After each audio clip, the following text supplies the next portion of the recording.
Welcome to a new episode of the City Gents. You got me, King Javon. You got my boy Santiago, and you got one of our other good friends, Omar. So we got a great installment for you today. I know I'm kind of looking rough. My barber been tripping. He been out of town, and I ain't want to cheat on him or nothing. So it is what it is. Hey, bro, I was gonna mention that, man. You looking mighty rough, but I mean, Hey, look, I'm out here rough just like y'all, bro. I can't yeah, even bro. be mad So at we you. all Like on this episode with no fresh cuts, bro. So it's all your good. beard lined up, G. What you Nah, mean? bro, it just stayed like that. My beard not lined up, trust me. It's the jeans, huh? Yeah, Hey, it's just you know it's the G. G right now because he It's just the got the curls. He G. just wiped his hair up. Right. He ready for the day. All right, I'm Suave. shit. Nah, bro, Rico it's the Suave. G with the curls, bro. You feel me? Like Santiago, you like. But nah, so we got a great episode. I got one of my boys, one of my brothers in arms, who I met through the military, one of my closest friends. We got him in, he's from the south side of Chicago. We definitely just gonna pick his brain, on some of the misconceptions of the south side, and also just on his life in general. We're gonna talk about, some stuff about, PTSD, all types of stuff that comes with being in the military, how we met, how I had to save him once or twice, just stuff like that. What? All right, facts. I give you that. All right, but let's start here, bro. Like, it's Saturday. How you doing? Let's start with you, Javon. How you doing, man? Doing great besides this haircut situation. Yeah, life is what it is. I mean, every day is a great day. I woke up this morning. So, Yeah, what about you, factual, factual. Omar? Man. So it's today is actually pretty cool, man. Went to drill. That was it was really it. The because of COVID, there wasn't too many people there, so it was a lot more bland than it usually is. Probably about 7 people, 8 people max. But overall, I'm doing good. Like Lamont said, man, I woke up today. Got breath in my lungs, a couple dollars in my pocket. Gas in the tank. I'm good. Yeah. Yeah, and for the people who don't know, explain a little bit about what drill is. Oh, got you. So drill is essentially it's basically the work day for the Army reservists, right? So one weekend out of the month, you go to drill, which is essentially saying that you go to work in uniform for whatever military branch you're in. For me, it's the Army. For other people, it may be Navy, Coast Guard, Marine Corps, what have you. So that's what drill is. All right, bet. And what do you do currently? What's your MOS, or for you those you don't know, what's your job in the military? Got you. So I have two. My first MOS is 89 Alpha, which is ammunition logistics. So basically, counting bullets, rockets, grenades, anything that you can point or throw at somebody else and make them go away. You know what I mean? I have a pretty good understanding of what it is, how to store it. You know what I mean, and for the most part, how to transport it. My second MOS, which is my favorite actually, is a surgical tech. So helping out in the OR with surgeries, you know what I mean, on different cases and stuff like that. It can be a very scary place, but it can also be a very exciting place as well. You know what I mean? There's nothing more thrilling than actually helping somebody, saving someone's life, or getting them what they need to move on to the next day, go home to their families and stuff. So yeah. That's what's up. That's what's up, man. We really do thank you for your service, bro. I Thank talk crap about you, but that's just part of the brotherhood. you. That's just how we are. That's just how it goes. Exactly. It's all good, man. You send it out, I send it right back, man. Yeah, That's facts, bro. it. It just be like boom, boom, boom. Like, yeah. We got some stories we'll probably share with y'all later in the episode. But Definitely. let me start with this. You said, you've done some stuff where you've saved people lives, and that's one of your favorite MOSs and stuff like Yeah. that. Let's go back for you for like the beginning. You growing up in the south side of Chicago. One thing I always like doing is giving people different perspectives. Facts. Javon and Craig Mack, unfortunately can be with us as he over here grinding, doing what he do for Facts. his Facts. job. But what are some common misconceptions that people have about not just people from the south side of Chicago, but just the south side of Chicago in general? And what has your experience been like? So I was born and raised on the south side of Chicago. My overall experience, I mean, you take the good with the bad, just like anywhere else. To be honest with you, the way that the south side is portrayed in the media, you know what I mean? And they use a lot of very subtle language, you know what I mean? That can be easily, how can I say it? Misconstrued with different language, right? So they'll say, man, the crime rate went up on the south side of Chicago, you know what I mean? And then a lot of people will they will correlate crime with murder. So they're like, man, the murder rate went up in Chicago. Or subconsciously they will begin to think the murder rate went up in Chicago, when in all actuality, murder, I mean not murder, but crime can be anywhere from littering to loitering, jaywalking, all of these different things. You can have a traffic stop because your tail light is out. You know what I mean? Yeah. You get a ticket for that. That's technically considered a crime. You know what I mean? But I don't want to downplay the violence or the gun violence in Chicago. It's very serious, but it's something that America is not uncommon to seeing, unfortunately. You know what I mean? But it definitely does exist. Growing up in Chicago, I was raised Muslim, so my experience was very different than a lot of my friends. I was exposed to multiculturalism at a very early age, even though my brain didn't really grasp what it was. You know what I mean? I went to a predominantly Black grammar school with predominantly Christian, kids. So it was really hard, you know what I mean, to try to assimilate, you know what I mean? Yeah.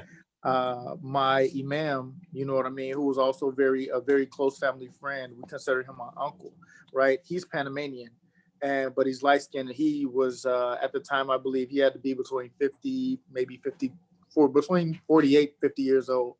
He had a white beard.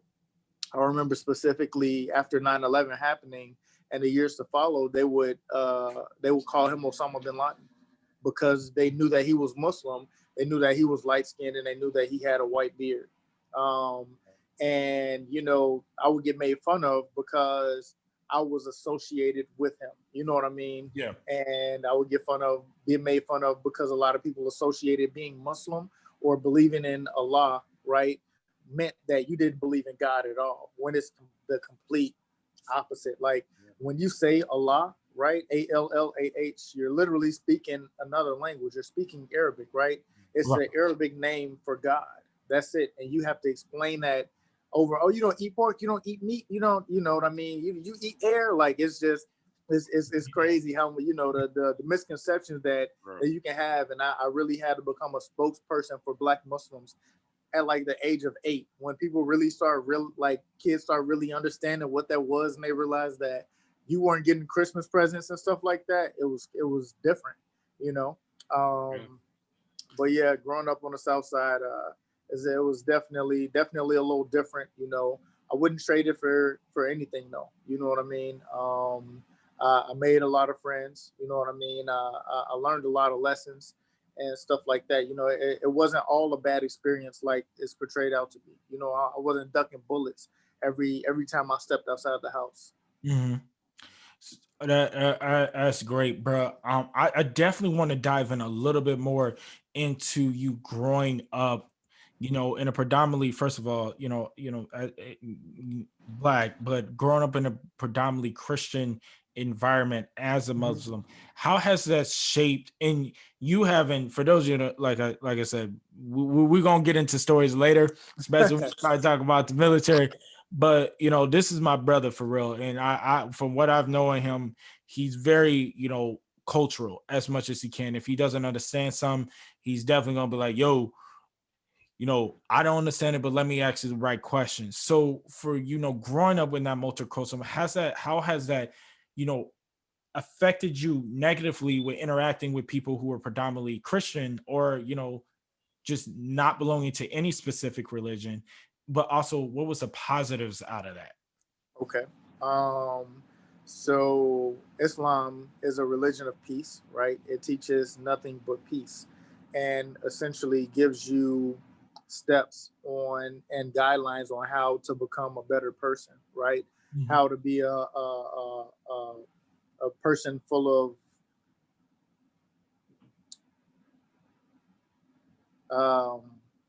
I don't know the word for it, but it's just overall a good, very soulful person. You know what I mean? Someone who respects others, the earth. You know what I mean, and the surroundings. Who gives praise to God, stuff like that, for the things that go right. You know what I mean, and look at your own self for things that go wrong. So early on, like it was for me, the way that I was raised was a little different, right? I had some traumatic experiences. Like I was 6 years old, and my dad, it's called the month of Ramadan, right? So the month of Ramadan is where you fast from sun up to sundown, right? You literally do not eat during daylight hours. So it was about maybe probably about 3 o'clock in the morning, right? And we had just got done eating. We began reading the Quran, which is the Muslim holy book. And sometimes my dad would get so feel. I guess you could say it would be equivalent of the Holy Spirit, in a sense. All right. He would get so full of like he would need to preach to us. And one thing that he told me that I will never forget, he said, you have now been exposed to the true religion that God, ultimately wanted for man. And if you denounce Islam and claim any other religion, you're going to go to hell. And I was like, what? Like, I didn't even have an option in this, bro. Like, Right. You like like, there was I no ain't board trying to meeting. go to I didn't hell, sign a bro. contract. It was like, dang, like that's deep, bro. I'm Yeah. sick. I don't. I was like, I didn't know hell. So, yeah, of course, he decided to describe what happened in hell to me Of at 6 years course. old, 3 o'clock in the morning. He was like, it's nothing but fire and brimstone. It's pitch black, and your skin is gonna burn off, and then it's gonna grow back on and burn off forever. And I was like, that. First of all, I don't even want to be Christian. I don't want no gifts. I don't want nothing to do with it. I don't care about the Easter bunny. I don't want to wear the suits. I don't want none of that, bro. Like, Yeah. but later on in life, I realized that was very traumatizing. You know what I mean? Telling a child that, you Especially at know, 3 o'clock in the morning, bro. 3 o'clock in the morning, you know what I mean? And I just ate like a bowl of oatmeal. So, in a couple hours, I'm probably gonna be hungry again, and I'm just gonna Yeah, be bro. thinking about That's that. 3 a.m. That's the witching hour, as they say. Man. So yeah, like that was one of the bad things. But one of the uh a lot of the good things that I took from Islam is to having a very humble spirit. You know what I mean? To attempt to take everything with a grain of salt and to listen before you speak. You Mm. know, and to have patience. You know what I mean? Have your due diligence. You know what I mean? Be proactive with the things that you want to do and that you want to accomplish. And those are things that I will take with me to the grave. Like it was some crazy stuff, you know what I mean, and everything like that. But it wasn't necessarily a all of a bad experience. I believe that had I went to had I went to a predominantly Muslim school, my experiences would have superseded, you know what I mean, what I'm able to probably tell you guys tonight. Got you. I'm with that, bro. For real, for real. So, in that, that shaping that stuff that helped mold you. I'm not gonna tell everybody what you're doing, but share with the people kind of like what you're pursuing currently, and how has that pursuit in from your professional side, and scholar side, how has that affected not only maybe your relationship with your family, but your relationships with specifically with women? How has that affected it, both positive and negative for that one? So we'll start with family. I would be a first generation college graduate, with a 4 year degree. And it's a lot of pressure, honestly, Yeah. to meet that standard. You know what I mean? Because there are a lot of eyes on you, whether or not they're continuously or actively on me all the time. There are a lot of eyes on me. So right now I'm in school because I want to become a physician assistant, and that supersedes what in my immediate family anybody has done out of my five siblings, and both of my parents. So definitely a lot of pressure to just meet that expectation. Um, and I really don't see it as anything bad. I realize that when I come around some of my cousins and stuff like that, they I don't know if you ever seen I think it was what was his Chris Rock, and he was talking about how some black people don't like they don't like smart black people. You know what I mean? Yeah. And then he Yeah. was like, "Yeah, the smarty yard nigga. Yeah, you the smarty yard nigga." And I Yeah. kind of got that vibe from my cousins. You know what I mean? So it was I ended up spending Christmas with my sister and a couple of my cousins. Christmas Eve, and I forgot what game we were playing, and they was like, "Don't worry, we know you got a college degree, and that you know what I mean," and kind of egging on that, and I'm just Yeah. like, "Damn, like, all right," Right. On a dating tip, it's I mean, it definitely got the pros and the cons, Right. when I used to I used to brag about it. I'm not gonna lie to you. I'm like, man, I'm going to school because originally my plan was to become a doctor, Yeah. but me just learning about myself and the things that I wanted a little bit more in life, I decided to go to physician assistant route. And a lot of women that I dated would kind of flock to me because of that. You know what I mean? Because in their mind, oh, you in the military, you ain't got no kids, you handsome, Hey, drama if comes you with you. say You that trying to you just slid definitely that had to in there drop that. real quick. Had to put You that. just dropped that Like, in there like definitely suddenly. had to go ahead and drop it out. But I ain't mad at you, bro. so they were like, man, like he seemed like a solid guy, and Yeah.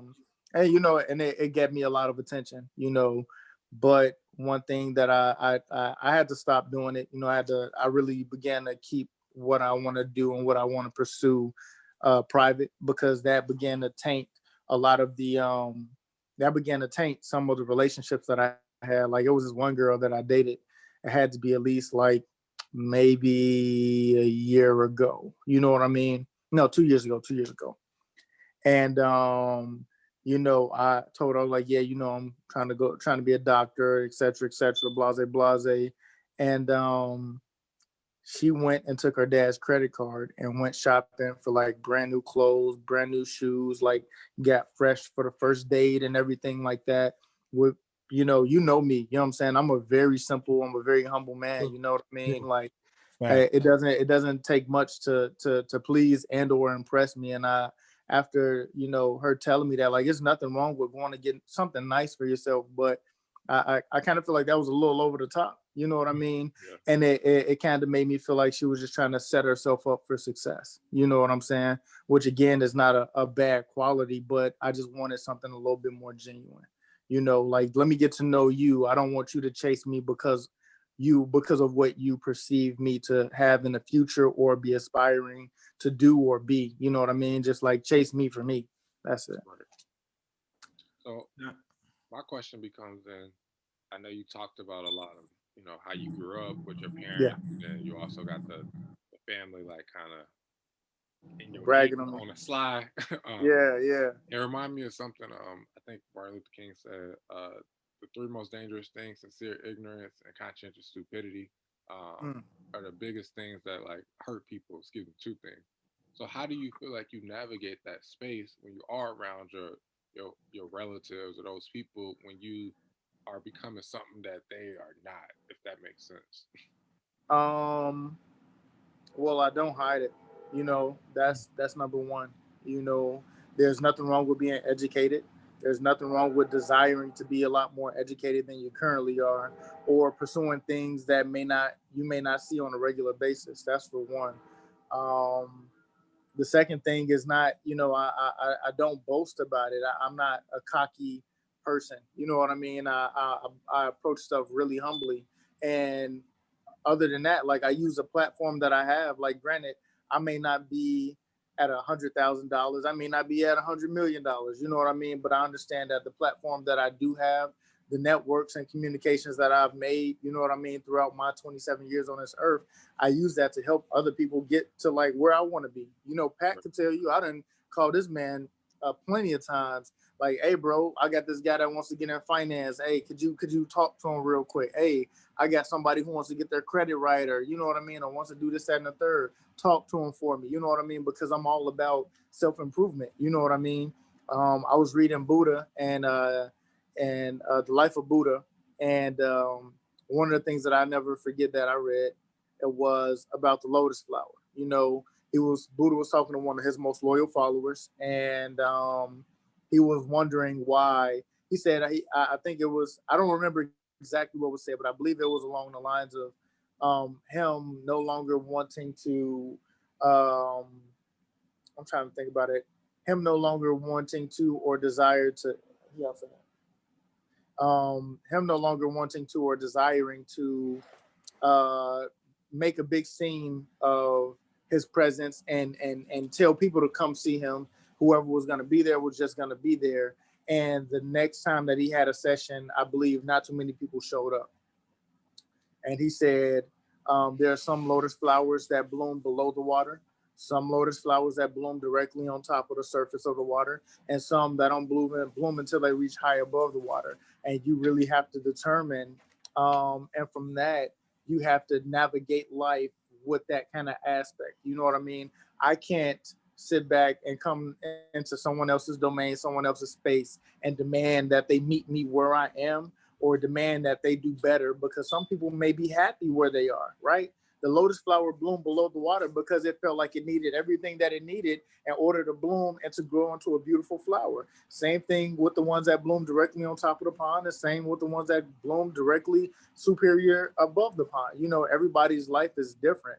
And I really can't sit back and judge somebody because of the decisions that they made or the choices or how comfortable they are with how much or how little they have. You know what I mean? Education or anything. Yeah, I agree with that. Yeah, Sure. that's. I think a lot of times people don't get that concept. Hey, what kind of wine you drinking, bruh? Capricci. No, I'm just playing. I'm drinking. I'm drinking Stella. Is it Stella Rosa Black? Okay, all right, Yeah, all yeah, right, yeah. yeah, all right. Hey, that was pretty good, man. You know what you got over there in that water bottle, man? Hey, bro, it's water. Right, it's brown water. Oh, okay. Yeah, it's brown water. See, I almost made a joke that was gonna get you killed. So You can't, bro. You know, cancel culture hot right now, bro. We it's gotta super hot right now, man. Like that's crazy. You know, like I don't know. How do y'all feel about that? Like the cancel culture, man. Like, how does that affect how y'all run y'all business? This Like, man done turned the interview I gotta ask over. the He question, flipped man. it so smooth. Y'all see this, man? Kobe.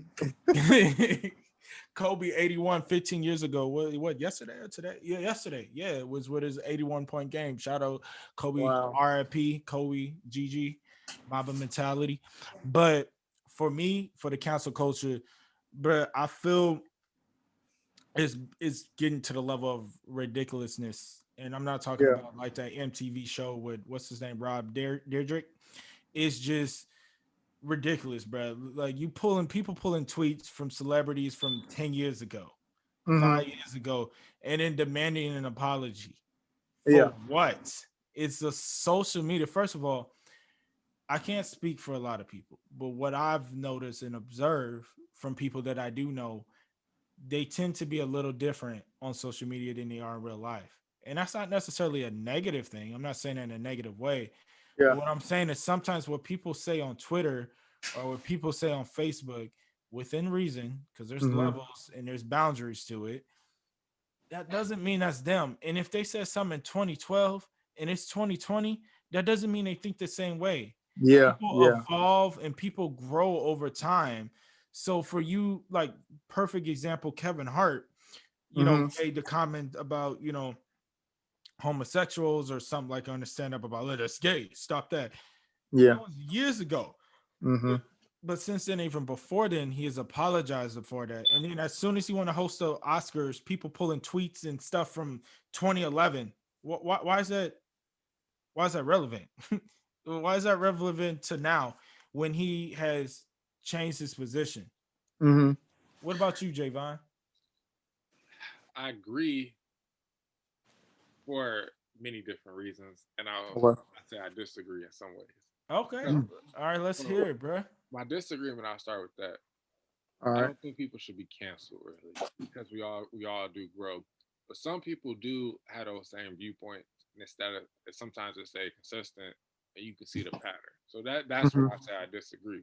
But some Yeah. people they ignorance Ooh, I don't got change. something good, but I'm gonna let Omar. I'm a yeah. I Yeah, got something good for that specific part, but I'm gonna let O go after you finish. Go but ahead. My if you bad, bro. pulling up something from a while back, I have an issue with that because people do grow, people change, feelings change, people change all the time. So if that's the case, then I mean the stuff that I was probably saying in 2000 like 11 was probably Mm-hmm. ignorant compared to who I am now. Hey, y'all Yeah. ever Fact. real quick, y'all ever like get the notification or the memories from your Facebook post? Yeah, I'm like, bro. I don't bro, Yeah, never share them. I never I share them never share never them, bro. sharing. because After I like, just be like, I was wow. Like I'm bro, like that Yeah, said that out loud, bro. and Like bro, yeah, I'm like, who was gassing me? And I'm looking at the people, like obviously some people you're not friends with anymore. That's how you find out. But like yeah, these people were gassing me, and I'm over here just talking reckless. yeah. Like bro. I And I think the other problem becomes is like so many people like controversy that that's all they feed off of is Yeah, negativity. Like yeah, they don't yeah. understand like, hey, like this is who I was, but this is who I am now. But right. they be the main person that's the most toxic. That's why they bringing it up. I mean, Mm. honestly, like social media and the media period have Mm-hmm. just created this negative culture that's all people feed off of now. Yeah, facts, facts. I was gonna say, I don't think that people should be canceled. I agree with that. But the thing is, it's just like when you know, like I don't know if you guys have ever heard this, when you were growing up, is what you give your attention to, right? You know what I mean? I think that plays very heavily with things nowadays. You know what I'm saying? Like you can expose someone for saying something ignorant, that's completely fine. And if they don't want to correct the ignorant statement that they made, you know what I mean? That's completely fine as well. Everybody's viewpoint on life and things of that nature, are completely different. But if they saying some like racist, crazy, misogynistic stuff, you can try to correct them, but you don't have to cancel them, right? Because now you're not giving that person a platform to speak or to let it be known that there is that kind of ignorance out there, right? Right. The what you pay attention to will determine like what the outcome is. It's like a job, you know what I mean? If you want to buy a house but you keep spending your money on weed and liquor and stuff like that, you'll never get to that point. You keep putting your energy towards the wrong things. Let him talk, but he gonna feel dumb after he's talking to himself in the background. You know Yeah. what I mean? When nobody's paying attention to him, So I mean, I really don't believe in it. You know what I mean? I think it's very it's gotten very hypersensitive. Because I like The Office, and Yeah, The me too. Office even had black jokes. They had some crazy black jokes. I was like, dang, should I be laughing at this? Yeah, But it Michael was Scott, I'd be like, should I laugh? It's still kind right, of bro. funny But it though. was It but it blew was funny, every the Huh? office blurs every line, and I think that's why people enjoy it so much because it's like one of those safe spaces to watch something. I mean, just like South Park and these other shows, like they're adult comedy, but you don't Yeah. take offense to it. But everything nowadays is people, man, like they said this and like this is so wrong, and I'm like, it's not even that bad. But what I feel doesn't mean, I guess, just like what Omar was saying, how I feel about it doesn't mean that I can discredit somebody else's feelings towards. That's That's just how right. they particularly feel about it, and that's a Yeah. fair. And here's my problem. And I'm I'm gonna say that controversial statement probably, but I don't even think people who to an extent, I want to make sure I clear that up, who don't agree and have borderline racist rhetoric should be canceled. Here's why. Yeah, I agree. Because if for two reasons. One, what O said was perfect. It's what you give your attention to. If you just ignore it, then people talking to themselves. When you start talking about it and you get it trending on on Twitter or whatever, that's just allowing other people who maybe kind of like, you know, trying to figure out where they navigate in the world, flip to that side. Like, why do they hate them or whatever? Yeah. The way I see it is, if you want true change, you need to be around people who don't agree with you. In this Exactly. day and age, we are so hypersensitive with people who don't agree with us to a T that we're ready to cancel and block them off Facebook and just dramatic. For instance, Buddy, I'm gonna be disrespectful to him, and it's not intentional, but I don't remember his name. But Buddy, the black guy who has converted multiple KKK members to leave Oh, the Ku Klux Klan. yeah, I can't think of his Yeah. name. He's gotten stuff from Grand Wizards. They've gave him their robe. Do you Yeah. know how significant that is, that a Grand Wizard gives you their robe as a black man? Yeah. Do you know how? And I've listened to several of his interviews. A lot of them is like, bro, I just went to go talk to him. So you just shutting people out and, oh, we gotta cancel him. We gotta cancel him. Yeah. That really irritates me. And this whole, we need safe spaces. No, you don't. You need to grow. I think for me, it's kind of like the safe space. It's important to have what most people feel is their own comfort zone. And I think that's the problem that persists. People don't want to blow out of their own comfort zone. Just like, for example, like Omar living in outside of Chicago. If obviously I know that Omar has moved moved around and lived in different places in a sense of like traveling or whatever, and it's helped him develop into the person he is now. But if he didn't and was just like, I'm always gonna be stuck in the south side of Chicago, then his mindset is only stuck in like how it is in the south side of Chicago. So let me ask y'all this. Would you then think that statement or safe spaces are a sense of entitlement? It for me, it depends on the nature of it. Because I'll go into a little more further detail, because there's some spots in which safe spaces, I would say, are granted or warranted. Let's say somebody's having suicidal thoughts, for instance, and maybe a safe space for them is a group of people who are like-minded to an extent that can help them get through, this depressive state. Where I have an issue with it is the way it seems to be used. And I don't even want to blame Gen Zs, because honestly, I don't even know if it's their fault. I don't know whose fault it is, but I don't really care. But it's just creating the safe spaces and everybody being everything being politically correct. Even in movies now, I go to see movies for entertainment to kind of escape from the, what's going on in the world, the negativity, some of the crazy things that are going, especially with 2021, rest in peace to all those souls that did not make it past this pandemic, in whatever fashion that was. So I don't go to see a movie for no political stunt. Like, you don't need to have representation from every walk of life on there. It's not needed in every movie. I'm not saying there's anything wrong with it.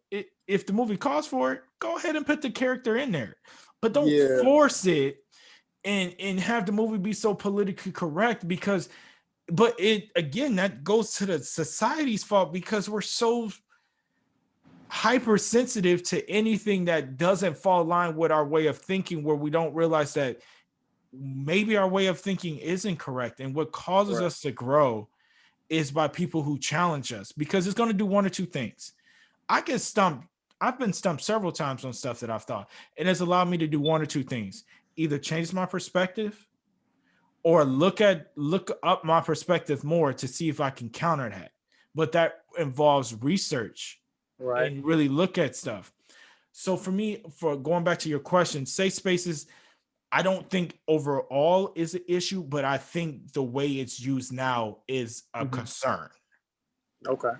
I say, so to the point of the movies that you were talking about, I definitely agree with you that, because it doesn't always have to be that, you know what I mean? I think that, just being frank, we live in a white dominated world, and as minorities, whether you be African American, Filipino, Latino, Pacific Island, Asian, we want a part of who we are to be indoctrinated into the foundation of what of the larger picture, right? That is majority white. You know what I'm saying? I personally think that we should just create. Everyone should create content that they would do it, together, right? But also separate in a sense. So you got black creators, but Yeah. they're not afraid to have white people in their movies or Okay. Pacific. You know what I Yeah. mean? I But could you're rock with making that. right because you can't. You can make something that's for your people and shows positivity or what exactly you want to show for your people and be including other people when it's necessary to do so, right? But um trying to include uh, uh, uh, boycotting a show or a movie because every sequel that comes out, the black man dies. It really ain't. You know what I mean? Like, yeah, we want the black man. It's not going to change the writer, right? It may not change the director. You know what I mean? Have that individual or have those people take that attention away from that to, like I was saying before, it's about what you give your attention to, right? If you're giving your attention and your money to these big companies that sit back and they continue to portray these things about people, make your own. And I know, like, I used to work overnight, 10 hours overnight. I would go on YouTube and I would Google short films. I'm telling you, do this on like one of your downtimes. All right. All right. Some of the best films, short films that you will ever see, maybe 10, 15, 20 minutes long, back by different creators. And Yeah. they're creating like these short masterpieces. And it's amazing. You know what I'm saying? Whether it be a direct representation of who they are, their culture, or anything like that. You know what I mean? I Yeah. think there has to be a lot more attention paid to the smaller people, right? Yeah, And like the not independent people. exactly. 100% agree with that, bro. 100% agree. What I would about say you, that Javon? I would say that it goes back to what I was just saying. Like, it's dangerous to be sincerely ignorant. Like, you know that you're ignorant, and Mhm. not like want to make changes, because the whole idea of safe space has evolved over time. I mean, when I was growing up, I don't even remember having those terms. Like, No, it wasn't. It 27. wasn't no turn, bro. Nah, You you had to learn to fight, bro. It It wasn't no was it safe was like, it was space. shut so that now noise I'm up. like, Yeah. so now I think of it like I'm only 27. Like, if I have kids, what is the world gonna be? And I feel like I mean, this may be controversial to say, but I don't care about saying it. It's like we've become soft, like in so many different ways, like not Mhm. being able to identify who ourselves are. We make excuses for things. We don't actually m- solve a problem. It's always like, well, I can just cancel this or do this avoidance behavior. And that's Mm. the biggest problem. The avoidance behavior has put us in such a soft space. Like, the Mhm. minute I say something, somebody's like, oh, well, you're wrong for saying that. How am I wrong? Like, this is my particular opinion. Help me understand. Don't just say that I'm you Yeah. canceled me or you done with me before you help me understand. Kind of, again, I may be ignorant without knowing that I'm ignorant. I mean, Yeah. It's your willingness though, bruh. Like I know of all for like many years, and we're gonna get into it in just a few minutes here, but it's both of y'all willingness that I've seen to know, like, if you ignorant on something, and then like if somebody checks you, you're not like, oh no, you don't know. You're like, oh bruh, I didn't know, but now I know, or let me confirm that. But I what I've seen, and I'm very careful about who I add like on social media now and who I keep, but I've made the mistake too of responding in ignorant ways. What I've learned is the more I learn, the more I realize I don't know anything. yeah, Yeah. And Facts. and it's just crazy, bro. So when I ask questions, people get so defensive, but it's not in a facetious manner. It's just being like, yo, like, I don't understand. If I'm ignorant to some, help me not be ignorant. Well, no, Mhm. I'm not gonna tell you. You're supposed to know. I'm like, how? Like, how am I supposed to? I obviously don't know something I'm supposed to know. So tell me what I'm supposed to know. Like, Yeah. yeah. I think it's more so that people feel like you should already be at the stage because they're there. And I Entitlement. yeah, mm-hmm, that's where it's like, because you know something, that don't mean that I know something. um, Hmm. and I know we were just talking about how stepping out of comfort zones and different things like that. Uh, and oh you brought up a good point of like people sometimes should include not just their own people or different things like that in these films. So what would you all say about people that say like, oh, we only should shop at black businesses now and different things like that? Ooh, that's a good question. Ooh, That's a very good you get. question. Y'all gonna get canceled for sure. You invited the wrong Yeah, bro. person. This Let me this has go been a ahead. City Gents, and this Where's is my our last book? episode. No, Nah, but I would say this. Black people have been undermined, have been held back for 400 plus years. And it was one show, I forgot, it was like a reality show about like different MCs and how they made it, and one of them was Master P. I didn't grow up in the 80s, you know what I mean? But I saw firsthand through that what the projects were like. And I was like, it's wild, it's crazy, you know what I mean?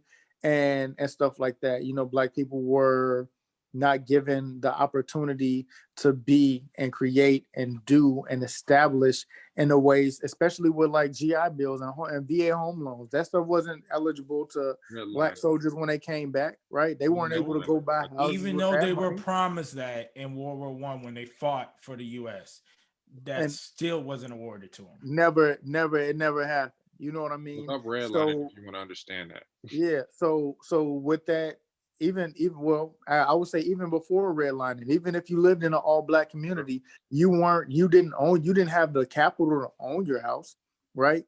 So I definitely 100% support people who say only shop black business. Most of the time when I go out, besides maybe my shoes and maybe my pants or something like that, everything else is like black owned.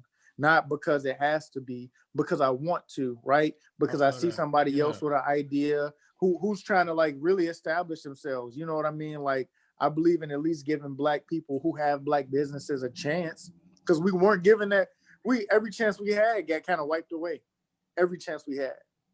So I feel like it's only right, because we've been left out economically for so long. Like, why should I not? You can't tell me a reason why I'm not gonna go support this brother or sister.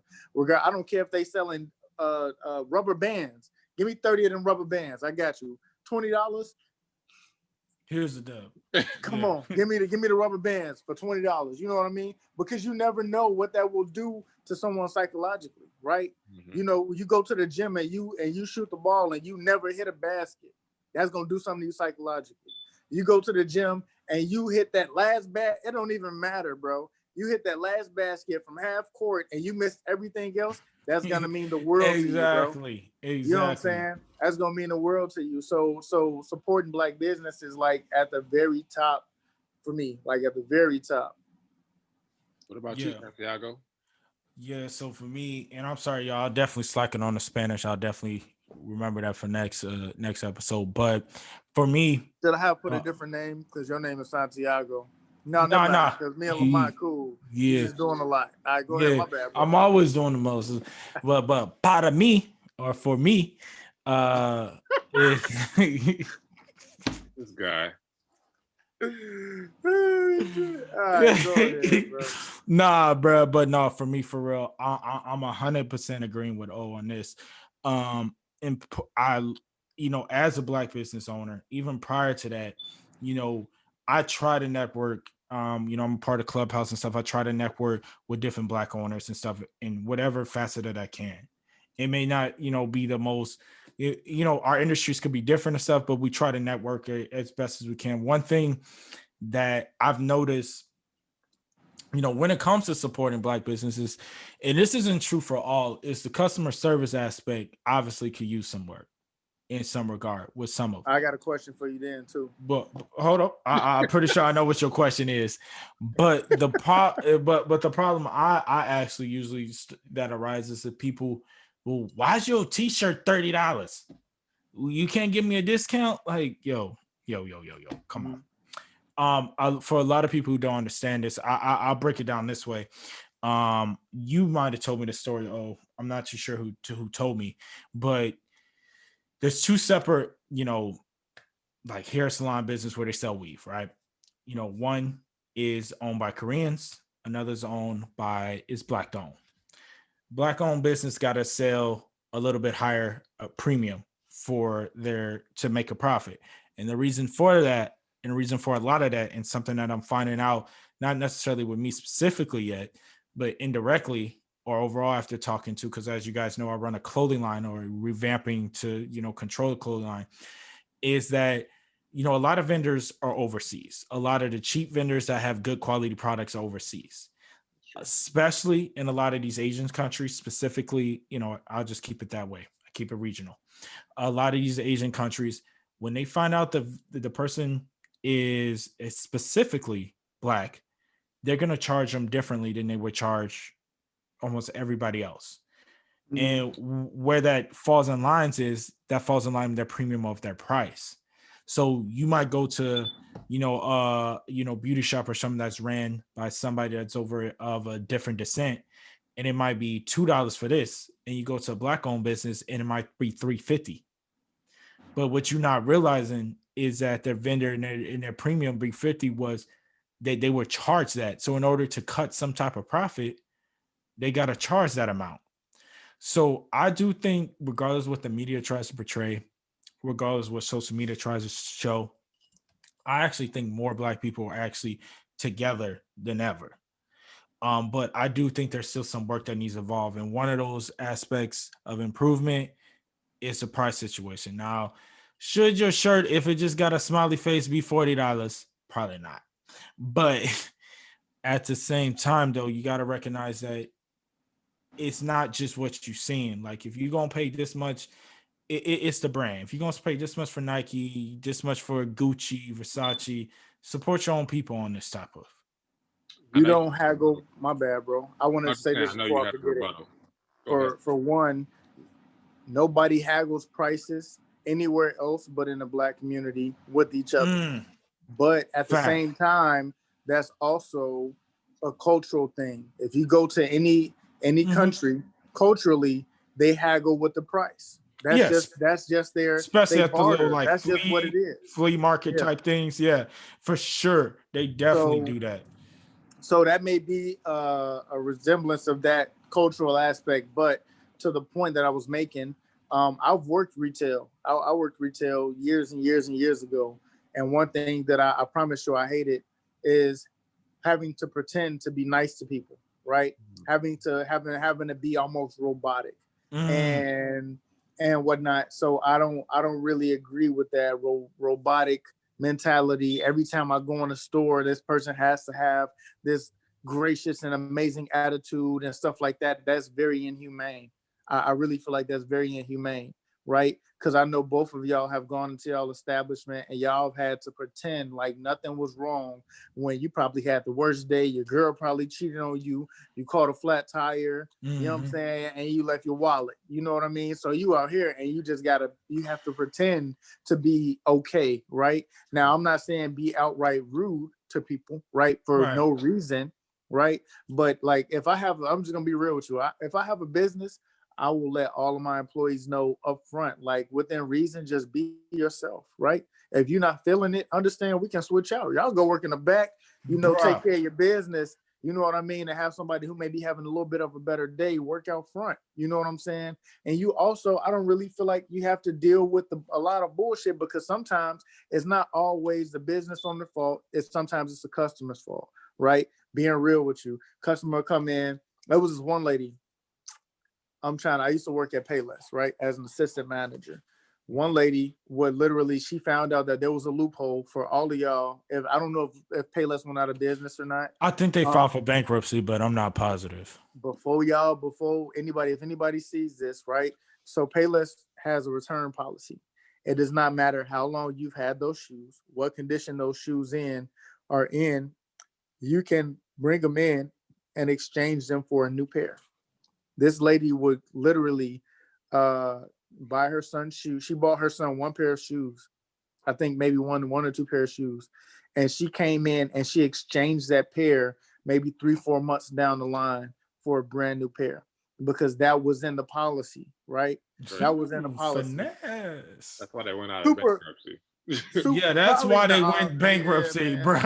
You know what I'm saying? Like, but you know, so you have like there's a variety of people that may be trying to get over or trying to do something crazy that you may have not even thought about. Like you may be trying to actually help somebody out. Oh yeah, I exchange your shoes for you.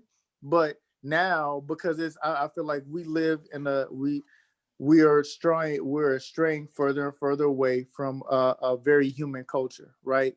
I believe that a lot of people have a lot of mental illnesses because of their lack of interaction with actual people. You know what I'm saying? You get depression, you want to be alone, you know, anxiety and stress and all of these stuff like that. You know what I mean? Instead of being in a cohort, in a group where everybody encourages each other and helps each other become better people, right? Even in the family setting, you know what I'm saying? You will go home or whatever the case may be, you will go to your cousin's house, people's house, and everybody on their phone. You'll be sitting right next to them and don't say nothing to them, but you'll share something that you saw on Facebook to their phone, even though they sitting right next to you. Facts. Yeah. So yeah. Hey, Yeah. Omar can't even go to Chick-fil-A then at all. First of all, Chick-fil-A is overrated. I went, it wasn't even all that good. Popeye's chicken sandwich is way better. Ain't gonna lie to you. They whatever they put in it, I got it. I don't need. They probably put Rona in it. I got it. I got hey, it. whatever. You know what I'm saying? I'd have been a couple times. But you know, what up? Nah. So on to I definitely agree. You know, as a manager in like food service and in retail, one of the things is you could kind of tell when your staff not feeling it. And I don't want somebody who's not feeling it talking to the customers. Yo, if you having a bad day, I'm not gonna be like, oh, you just need to come to work. You leave it off the table when you clock in. I hate that saying. Sometimes you just can't do that, bro. Like, especially if like you said, you got all these things. Oh, leave it at the table when you clock in. Nah, bro. You having a bad day, go to the back. Still go work, do what you need to do to help the team, but you can't be upfront with these guys. For real. Yeah. We need people, and I'm not gonna force you to put on a smile. If you really feeling some type of way today, I get it. We all been there. Go ahead, go to the back, do this. I'm gonna switch you out with somebody else. And that helps the business too. It makes them feel comfortable about either coming to you later when something else is going on, or being more open, or even want to rock with you differently. Like let's say they're supposed to be off at 5, but you need them to stay at 7. They probably would for you, but when you just have this mentality of the customer is always right, whoever came up with that, bro, I want to talk to them. But probably the dude who stole McDonald's from the McDonald's brothers. Probably. Did y'all see that? I'm sorry. The founder, yeah, bro. Yeah, bro, that was crazy. He was a finesser, bro. Like he was. I couldn't even be mad at. I was like, dang. He finessed them so bad, man. Like, and then sued them for the rights to the name. Cold-blooded, bro. You sued me for my name, bro. Like, bro, that's business for you. But you touch a little bit on like mental health a little bit. I want to kind of steer the conversation just a little bit. How has the military, been involved with your mental health specifically? I would say I'm gonna stay with this. Every Black person has PTSD, and even in the very slightest form. If you grew up in an underserved community, most likely you have PTSD. Yeah. You were a witness or victim to things that should not regularly happen to people. Right. Given that we don't live in a third world country, right? That we live in a very sophisticated and highly technological country. Yep. As far as like the military goes, I feel like and kind of all jokes aside, but a little joking, the military's made me a little bit crazier. You know what I'm saying? Like, but I would say jokingly in a sense, because in the military is like people think that when you go to the army, like every time you look up, you're doing push-ups or jump, like the movie is like everybody's doing something there. Yeah. They're running and you know what I'm saying? Everybody's it's not even like that. You know what I mean? It's like a regular job. The only difference is that you can't quit. you can quit, but you really can't quit. You really can't quit. And you can't talk back to your boss. Like, that's the number one thing. Like, you be wanting to like snap out on certain people for doing stuff or call them out. And a lot of times it doesn't do anything but like get thrown way back in your face, especially being a black soldier. You know what I'm saying? It's not my life is not woe is me, you know what I'm saying, as far as the military goes, but there are still a lot of things that are in place that prevent soldiers from becoming who they really want to be. You know what I'm saying? Not everything, but there are still some things. So the military definitely does affect your mental health, right? There are people, you know, who came into the military and left a completely different person, a completely different way. You know what I mean? And in their eyes, they may see it as a good thing. And some people, somebody else's eyes, they may see it as a bad thing. I remember, you know, going out with my lady and stuff like that. And we went to a restaurant. I didn't even have to say anything. She said, I'm gonna sit right here. I know you don't want your back to the door. And I didn't have to say nothing. And it was just that. You know what I'm saying? So with that being said, like it's just sometimes just a small mannerisms and things of that nature that change. So yeah. What would you say, Santiago, being that you were in the military as well? No. Yeah, man. I agree with him that, you know, every black person has some level of PTSD, and, you know, the military, you know, depending on, you know, it can enhance it in different ways, or exacerbate it in different ways.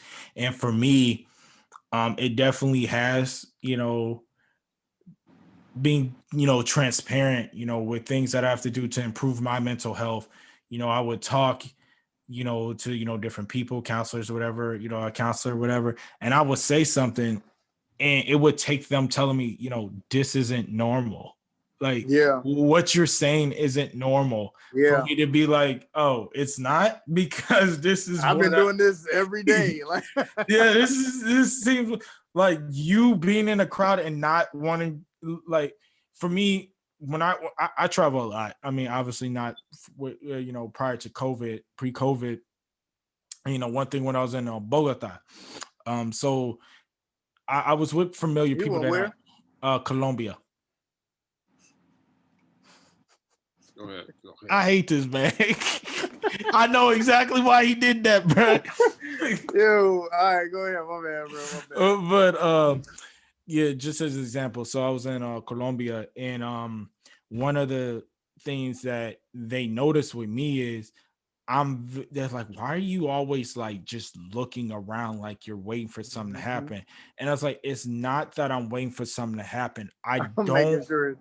I'm making sure it don't, because, or if it does, what is the quickest exit or quickest way to get myself and whoever I care about out of the situation? And if I can't, where's the quickest weapon? So I am literally looking at all those three things when I'm walking in a building. And for me, I'm thinking that's normal. Like, in my head, that's normal. That's a scan, looking, seeing exit, like go to the movie theater. The first thing I do, I'm sitting on the edge. I know where the exit's at. I know. When I get on a plane, same thing. Airports, it doesn't matter.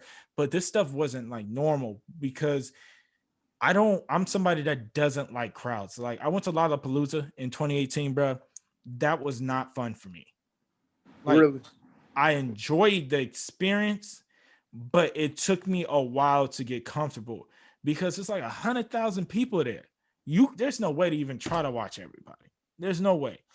But I don't like major crowds like that, because for me, I don't know what it triggers in me. I still haven't figured it out. But for me, it triggers something like, you know, I need to make sure I'm on guard. And that comes with me being in the military. I need to make sure I'm prepared. I need to make sure I'm doing this. And, you know, one of my guys, we had went to he's Belizean. So we had went down to San Pedro, or Kikaker is an island off of, you know, the coast of Belize. And I could be a little bit more comfortable with him and one of our other guys, because they were all military people.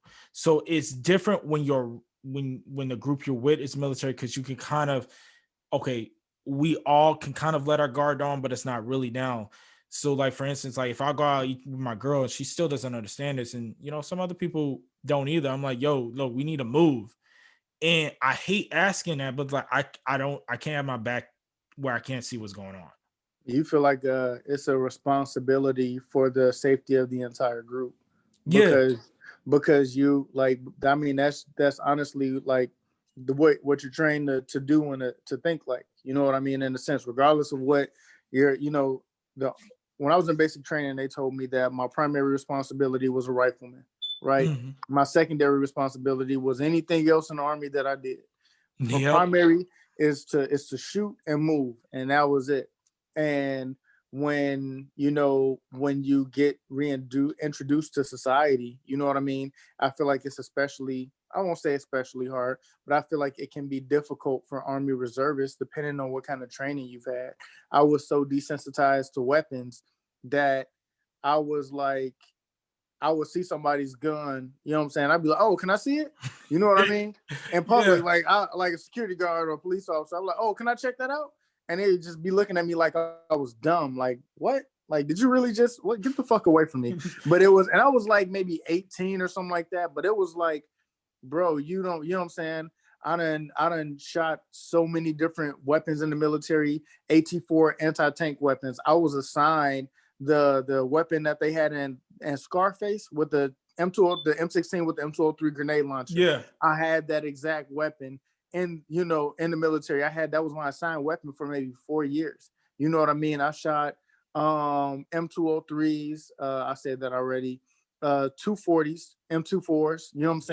saying? Berettas, a lot of stuff. You know what I mean? So like seeing a handgun or a rifle or something like that. Like I like going to the gun range because I'll put my rifle down, I'll put my gun down, and I go talk to other people. Hey, can I shoot this? This looks like it's a lot of fun.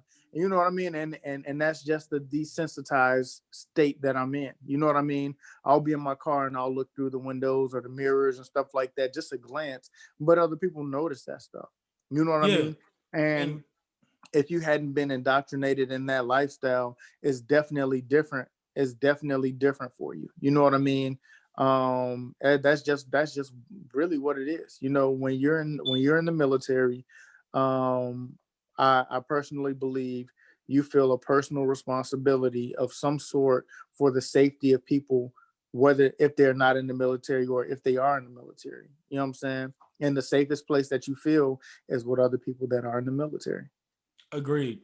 And like that's just where I'm at too, just desensitized to a lot. And you don't really realize that until you have Mhm. conversation with people who didn't have the same experience level as yourself, or who even had more, adverse experiences within the military.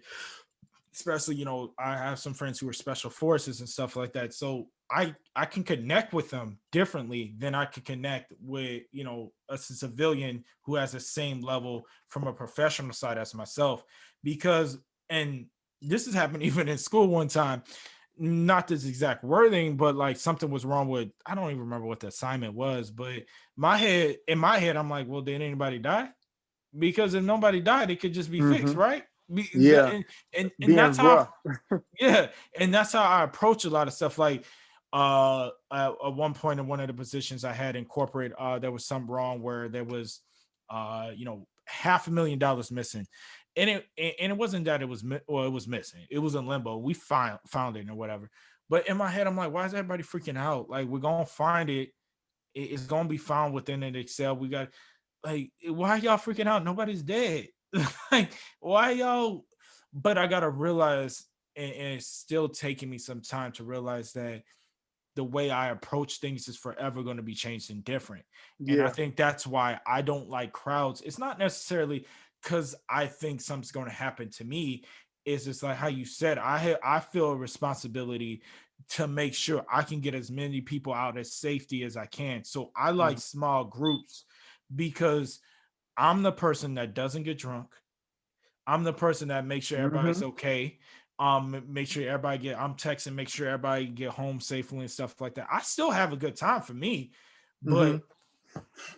I have very rarely got to the point to where I can allow myself to let go and let somebody else essentially make sure that we're good. I mean, Mhm. Javon, you've been out with me as well. So what would y'all say? And I agree with that because I've kind of hung out with both of y'all. Um, what would y'all say? In closing, like, what advice do y'all give someone else who may have like be going through those experiences or about to get ready and go through those experiences, like integrating back into society?